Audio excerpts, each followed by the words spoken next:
All right, moving along here with the mark of the sacred. We did chapter 1 last time, which is entitled Imagining the End. Chapter 2 is entitled Science. And what Dupuy is going to do here, he's going to work out the central problem with regards to science. First, he introduces a summary of the purported neutrality of science. He brings in Max Weber, and then he works out the central kind of problem set that he calls the theological scientific problem. So first, quickly, I'll read a couple passages on the purported neutrality of science.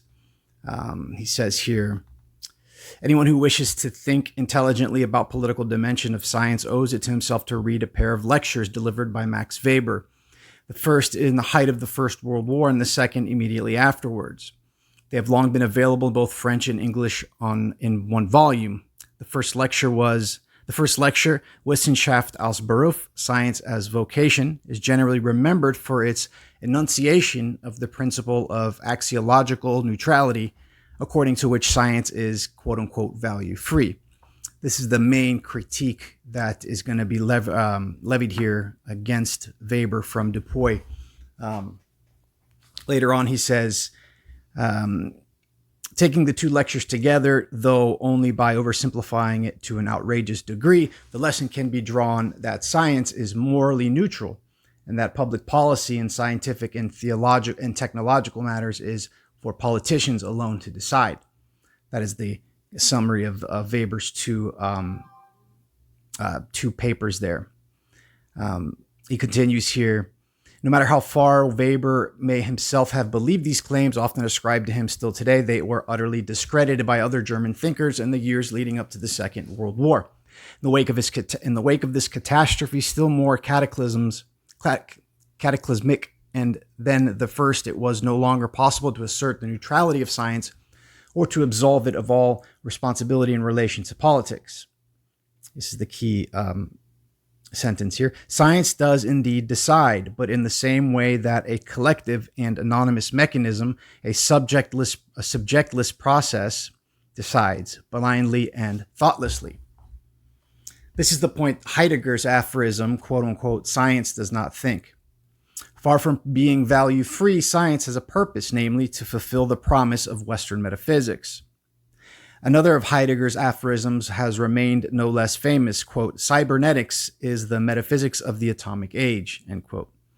It was in cybernetics, that the precursor of cognitive science, that Heidegger saw the apotheosis of the Cartesian ambition to make man like God, the master and possessor of nature.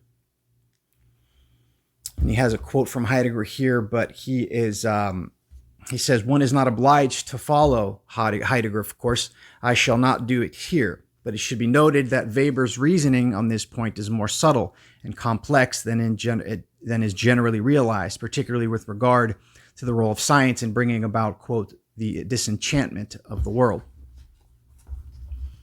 Disenchantment need not then be the same thing as knowledge and mastery. For the very great majority of the citizens of societies ruled by science and technology, there is neither knowledge nor mastery, but disenchantment. Why disenchantment? Which is to say, the supplanting by rational explanation of a magical way of apprehending the world is paradoxically itself both a belief and an act of faith. Here's the central sentence here.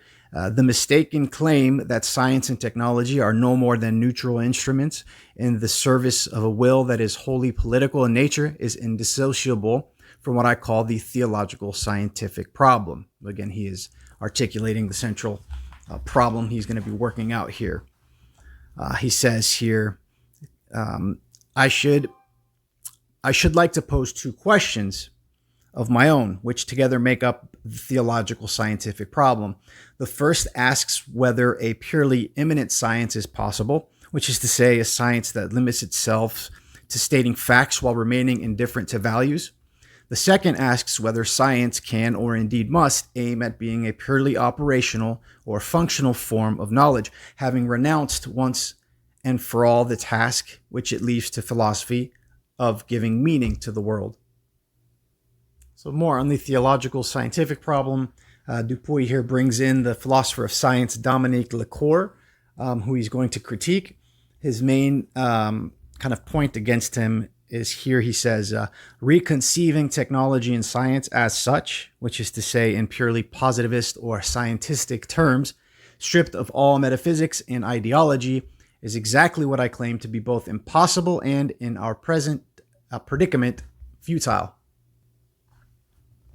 He, meaning Descartes, cannot imagine that one can, as I do, place love of science and the desire for knowledge in the first rank of those values that make civilized life possible. That one can not only have a passion for practicing and teaching science, but also be fascinated by technology and committed to its rational development for human purposes, while at the same time recognizing that science and technology jointly constitute one of the chief dangers confronting the human race today. So later on, Dupuy brings in the Bill Joy. He says, one thinks in particular of the warning issued almost a decade ago by Bill Joy, a co-inventor of the Java programming language that supports much of the internet's functions and one of the most brilliant living computer scientists. In a very widely noted and discussed essay that appeared in the April 2000 issue of Wired magazine called Why the Future Doesn't Need Us, Joy developed an argument summarized by the article's subtitle, Our Most Powerful 21st Century Technologies, this is a quote, our most powerful 21st century technologies, robotics, genetic engineering, and nanotech are threatening to make humans an endangered species. One recalls to the late Gerard Megy, a former president of the Center for the National Research Scientifique in France, and the foremost expert on the physical chemistry of the Earth's upper atmosphere, who helped to identify the role of aerosols and other man-made chlorinated products in opening a hole in the stratospheric ozone layer, warned before his death in 2004 that if we do not dramatically change our way of life, we are bound to meet with catastrophe. And later at the end of the section, closing out, articulating this problem of the theological scientific problem, Dupuy writes, modern society must therefore decide which it considers to be essential, the ethical requirement of equality, which carries with it certain absolute obligations, or else the mode of development it has embraced until now. Either the developed countries have to retreat into themselves, seeking protection behind every possible sort of shield against whatever fresh assaults the outcasts of the world will devise, each one more cruel and abominable than the last, or they have to invent another way of relating to the world and to nature, to inanimate things and living beings alike, which will have the property of being generalizable on a global scale. If the latter option is preferred, science and technology cannot help but play an essential role in bringing about a metamorphosis that has yet to be worked out in all of its details. All right, next section is entitled Why We Need the Future. Remaking science and technology in the image of certain positivist ideal, uncontaminated by human values, is no longer possible. The time has come when we must take up the hard question of the moral responsibility of science and challenge an idea that has too readily been accepted, to the point of becoming a cliche, namely that it is to future generations that we are answerable for our actions. Next, Dupuy is going to bring in John Rawls and his work, A Theory of Justice. He says here, there's no more eloquent testimony to this state of affairs than the quandaries into which John Rawls has led in his crowning work, A Theory of Justice, an attempt to both to summarize and remedy the defects of modern moral and political philosophy. Having formulated and rigorously established the principles of justice that must govern the basic institutions of any true democratic society, Rawls is obliged to conclude that these principles do not apply to the question of intergenerational justice, to which he offers only a vague and ill-considered reply. He later goes on more talking about Rawls and Kant a little bit, and how the understanding, he says, because Rawls' theory of justice embodies the fundamental moral intuition that priority should be given to the weakest members of society, the obstacle is plain to see. The present generation, though it is worse off than the ones that came before it, is the only one that can give something to others. This is why likening the forward march of humanity to the construction of a house that only the last generation would be able to live in struck Kant as deeply enigmatic. The situation we face today is very different, since our main worry is to avoid ultimate catastrophe. Is this to say that we must substitute for the ideal of progress one of regression and decline? There's no simple answer. Opposing progress to decline is quite pointless, for wholly contrary statements about the age in which we live in are equally true. For example, that it is at once the most exhilarating and most frightening of all ages of man. While recognizing the possibility of a supreme calamity, humanity must at the same time accept the daunting responsibility of doing everything it can to avert it. Rawls' error is to say that, at the table of social contract, all generations are equal. That is, there is no generation whose claims have more weight than those of others. But evidently, generations are not equal from the moral point of view. Ours and the ones that will follow us have a considerably greater moral burden than previous ones, of whom it may be said today that, unlike us, they did not know what they were doing. We are the first to experience the emergence of humanity as a quasi-subject, the first to grasp that it is fated to destroy itself unless avoiding this destiny is agreed to be an absolute necessity. Moving a little further during this section here, he says, the conceptual resources needed to face up to our current predicament will only be found, I believe, if we begin by looking outside the rationalist tradition. Native American wisdom has handed down a very fine maxim, quote, the earth is loaned to us by our children, end quote. This saying expresses a cyclical conception of time that has long been foreign to the Western mind, yet it stands to gain still greater force in the context of a linear temporality. Notwithstanding that our children, the children of our children, their children, and so on indefinitely far into the future, have neither physical nor juridical existence, the maxim implicitly enjoins us to imagine, by reversing the direction of time, that they are the ones who bring the earth to us. Everything, that is, that we value and that is none of our own making. We do not own nature. We have the usufruct of it, the right to enjoy its fruits and its blessings. From whom or what we have received it? From the future. Should someone object that the future has no reality, he will only have pointed out the stumbling block that every philosophy of impending catastrophe encounters. The problem is that we do not sufficiently appreciate the reality of the future. Notice, too, that this maxim does more than simply reverse time. It reconfigures it as a continuous loop.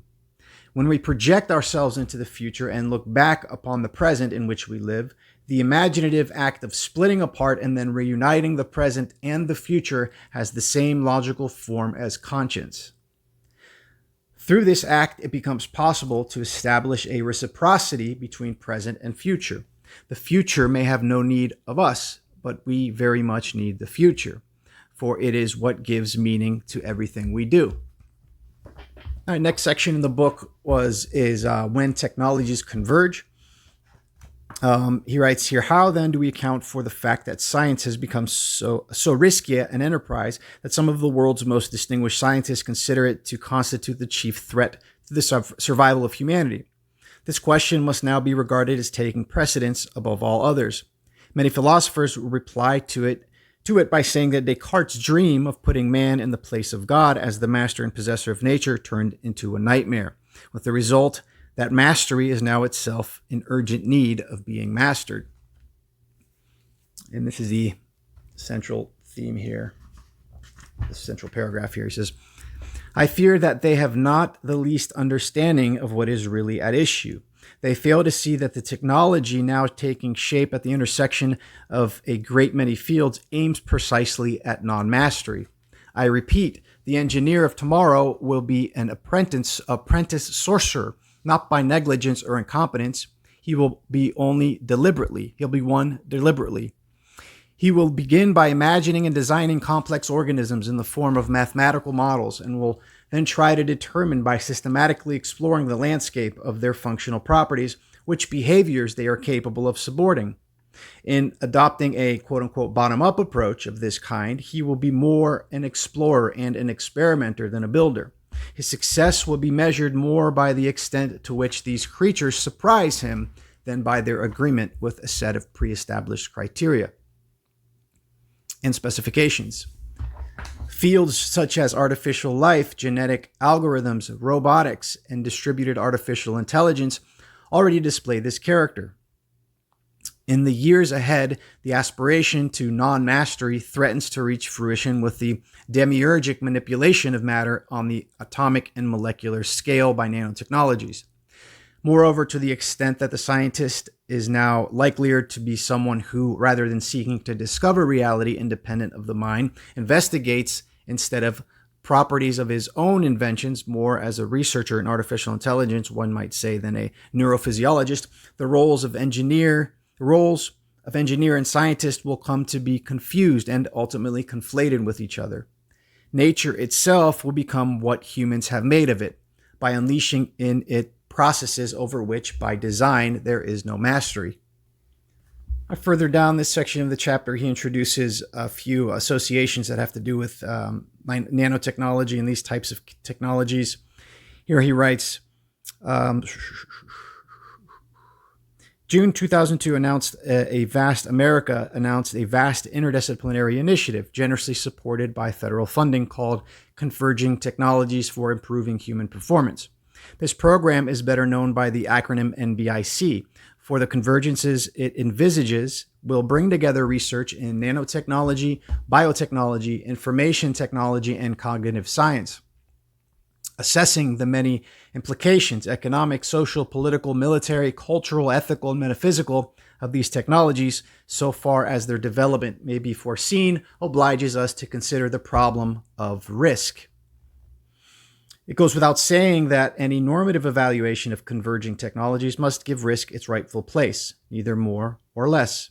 Amidst the confusion that presently passes for reasoned debate, however, risk takes up all of the available space. Striking the proper balance requires a recognition of two things. First, that risk is only one type of effect among many others, and certainly not the most important or the most interesting. Second, that the calculation of risk, which is the only method of evaluation contemplated, is unsuited to a proper understanding of the majority of such effects. This makes me think, it's glaring in my head of the coronavirus, all of this that he's talking here, even though he's not specifically talking about virology, the idea of risk being the one and only driver of decision making is all too real right now. So anyways, back to the text. It says, I have proposed a typology of the effects that the development of NBIC may be expected to produce, with a view to showing that these effects are for the most part not reducible to risk. The concept of risk, as it is usually understood, is distorted by the dominant economism of our age, which I examine in a later chapter. For the moment, it is enough to observe that risk is generally supposed to involve three elements. The possibility of harm, conventionally indicated in mathematical treatments of the topic by a minus sign, the mathematical models we hear nothing about. The degree of probability that this harm will occur, and the population of individuals who are liable to be affected by the harm and whose utilities furnish a basis for estimating the scale of their injury. It will readily be seen that the effects I discuss in the next section are not, in fact, risks, for they satisfy none of these three conditions. The National Science Foundation claims, not implausibly, that NBIC will change the course of civilization, but it would be a very clever person indeed who could say whether such an outcome would be a good or a bad thing, who could estimate its likelihood with precision, or who could accurately reckon its consequences by summing individual utilities over entire populations. Critics who dare to point this out naturally find themselves relegated at once to the obscurest hell of deep ecology, and yet one may dissent from fundamentalist environmentalism and accept the anthropocentric view of man as the master of all things, without therefore falling into the naive errors of methodological individualism associated with the economic calculation of risk.